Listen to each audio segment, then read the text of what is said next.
In the heart of the 1930s, a desolate landscape stretched across the American Midwest, a testament to the relentless fury of nature and the resilience of the human spirit. This was the Dust Bowl, a period of severe dust storms that transformed the fertile prairies into a barren wasteland. The once thriving farms, now turned into a sea of dirt, were the result of a decade-long drought, exacerbated by poor farming practices.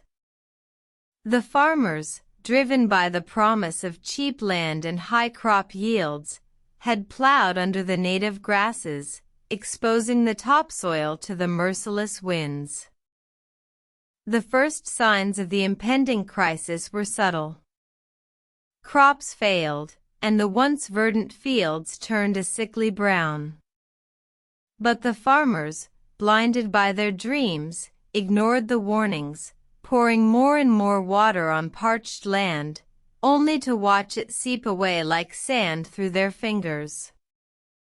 The crisis reached its peak in 1934, when a massive dust storm blanketed the entire Midwest.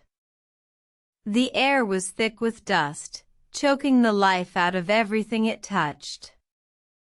Homes were buried, crops destroyed, and livestock starved to death. The once proud farmers were reduced to beggars, their dreams shattered by the harsh reality of the Dust Bowl.